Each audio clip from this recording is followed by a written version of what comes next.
The old music hall buzzed with chatter as students prepared for their annual recital. Among them stood Mrs. Eleanor Gray, a simple, soft-spoken woman who worked as the school's janitor. Her plain clothes and quiet nature made her nearly invisible to most of the teachers and students. On this particular day, the school's music director, Mr. Callahan, was in a foul mood. One of his top students had backed out of performing a notoriously complex piano piece, Rachmaninoff's Prelude in C-sharp minor. "We can't cancel it," he barked to the staff. "It's the highlight of the evening." His eyes landed on Eleanor, who was sweeping in the corner. A smirk crossed his face. "You there? Ever touched a piano?" Startled, Eleanor shook her head slightly. "A little, when I was younger." "Perfect," Callahan said sarcastically.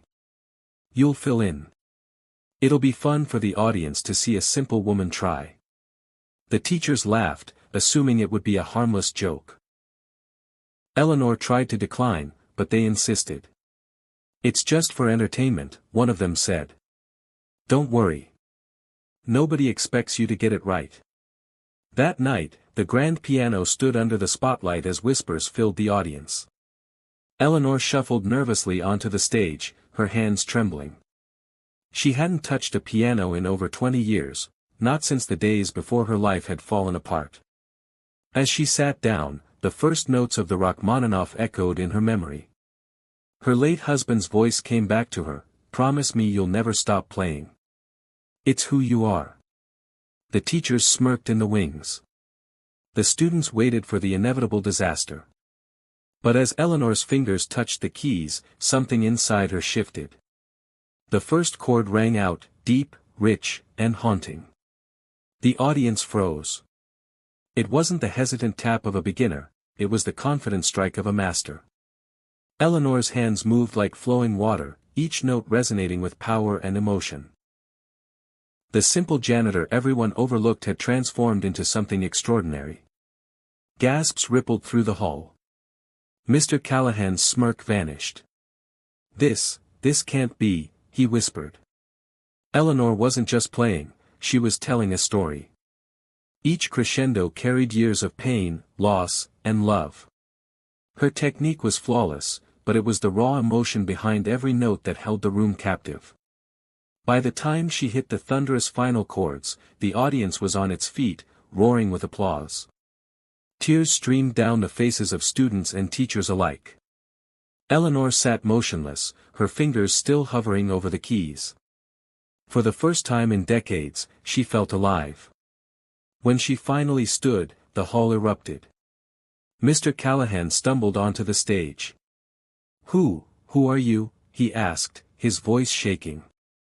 Eleanor gave a small smile. "Just someone who never stopped loving music." But in her heart, she knew the truth. She had been a concert pianist once, touring the world before tragedy forced her into silence. And now, after years of hiding, the music had found her again. Word of the performance spread like wildfire. Videos from the recital went viral overnight, "School janitor stuns everyone with Rachmaninoff." The next morning, Eleanor arrived at the school, mop in hand. Students ran up to her, eyes wide. "Mrs. Gray, will you teach us?" Even Mr. Callahan approached her humbly. I owe you an apology. We mocked you. We didn't see you." Eleanor nodded softly. It's easy not to see people when you don't look beyond their uniforms. Soon, the school offered her a permanent position as a music instructor. At first, she hesitated. Her past as a virtuoso had been tied to pain. Losing her husband in a car crash on the way to her last concert had shattered her world and silenced her music for decades. But when she sat at the piano again, surrounded by eager young faces, she felt something heal inside her.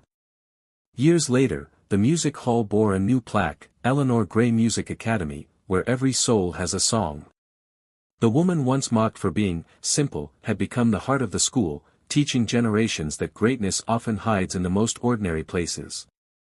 And every recital ended with the same piece, Rachmaninoff's Prelude, played by the woman who reminded everyone that music isn't just notes on a page, it's the sound of a soul refusing to be forgotten.